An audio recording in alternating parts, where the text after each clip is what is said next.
Hi everyone. So masidi khoi nahangai khoina thagacharakpa video simade kitang na thairaga akhoi Manipur Poultry Farm ga adong basani na matamda kali khudung chaba phangani aduga khoi kari business partner amona songsin minaba yai aduga khoi kari khudung chaba market ge lom minaba yai aduga mataw koramna khoi punna chakhot minaba yai habisi matang do ana masidi mem video semjare so sinau sina masidi video chudi ai hawdagi phau mata chithadana skip tawdana ye khaningi midana phagi tumda adongi career ma su semba yaba do khoi puni chakhot minaba yaba ge opportunity sima lobina se hadana mem da masi video se ai share tawjara pane mem ai giving to my time se mai dai so provider Manipur Poultry Farm so Manipur Poultry Farm ni matang da khoi kei2 to minaba yai chamu minaba yai habis matang na video se khoi yemina se Hoje mem akhoi Manipur Poultry Farm na pijariba service se product se kai na hai matam da maru na khoi di poultry production hybado khoi poultry la macha ko adagi yen do adagi hida lang thak singba adagi yen do nara pa matam da khang da kota ba ta sing ba consultation duga lwba matam da Manipur Poultry Farming Management Training so hari ba sing ja khoi Manipur Poultry Farm na hoje khoi pijari hai tare so khoi da lajari ba product service ni manu da kanama bachinaw singna khodi lwba basin or nong roja ke khaliba phungdara ke khaliba chinaw singna adum khari basin ji manungda pami ba yaraga tu ko dum sakna ba yagani ko so pijaga da product and service sing je khoi anama ya khoi affordable price da pijaga ni khodi wholesale rate da pijaga do ni mayam da ko haibidi khoina farm da project to rechen dealer da company da gi sagi dealerships na macha se lor matung da sagi dealers na mu sub dealer da pira ka sub dealers na mai farm da thada raga mana magi supply chain management la in hai tare adu bu khoi to be direct company da gi khoi direct lawraga sagi maman ko maman da sagi farm da rate che phaman da ya na ba sagi dealer rate da phang ba ya bi mong da sagi khona ga macha je chinau sing da farmer sing da phang jagani ta bu sagi khoi na transaction de but credit ti ya right da to be sagi high wholesale da pira bina ada case transaction to da ka tai so na pambi ba yano macha do order masing high bi daga khoina lobo matam da sagi full payment da cash ko mo khoi da ka tai ko so mana cash payment bi daga sagi dana yano phom ko phom khang da ba adagi yano macha ko pata ba khang da myam do apa ba yano macha do lobi daga Hoje America find the way ko to jai yano macha lobi daga myam ma khabi da mani yano macha pay patte ko kamai ta khabi da mani so dum agi video ma su uram mani ta ko so masi bu ta to jai se America find the way yano do ni hai da yano se khoi direct lobi na raga mana dum ko business to na ba ko na dum farm hada ya ko de ni su bada sagi ye machinja so ye machinja se khoi gi dum ye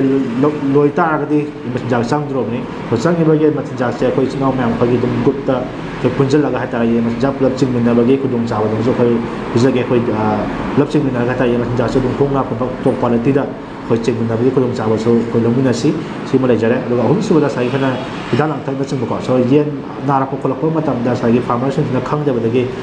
pharmacy da dukan ma chama ga veterinary chang ga hidal ang thang matam da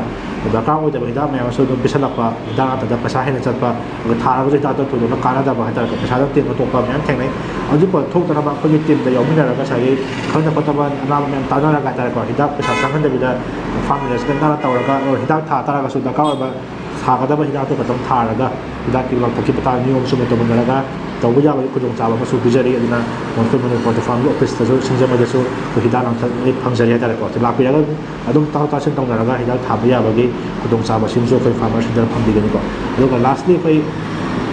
ye ja pa ta sing tham pa ta ge ma ge equipment se ba se ko wholesale da bijai ko so dukan da low ta ga de pa sa ma sa ni ge difference la kan hai ta ra na per piece ta hai ji ko so equipment ama da don pa sam khenera ta di equipment adun khoi yang khai hu chang sin adun heta ko so sigi chang je pa sam set to atam da don pa sin trok te set to ma ka doni so sigi kudung sa ba se jo khoi dum lobi na ba yai heta ko aduga lastly khoi business ama khak to ke ngai ke yang khak sen ke hai ta di nang ta wo business ki insight se pa na khang bang khak da ka le ko khoi ye lo ga hai ta so ye lo ga skills je pa hai ba da ka ta aduga business opportunity man khang ba da ka ta hai ta so sigi da mak ta so khai na Manipur Poultry Farm da sa de Poultry Farming Management Training hai da na khoi every 2 days in a week hai da hafta ma 2 days khoi Sunday and Monday khoi training pijari so de chinaw sing da sa gi khoi training se lausan bi raga sa gi 2 days best of bi raga training lausan bi ro aduga moru be insight me ama ye na handra si handra hidam majak sang handra da ye ro na handra sa sang handra bi da ta ko aduga ai business ka mana growth ni habis matang da insight me ama 2 days da short term matam da phamun da raga business da growth of ya bi kulum sa bo digital view hadna so tham jage so so si oirai so hariba sigi details ni matang da chinau sin interest level yaw ta ga di training pa mi do ro na masa pa mi do ro equipment pa mi do ro ko chinau sin da ko screen da hapsare ba number sida direct contact to biro or if phone call to biro sai whatsapp to biro sai ko if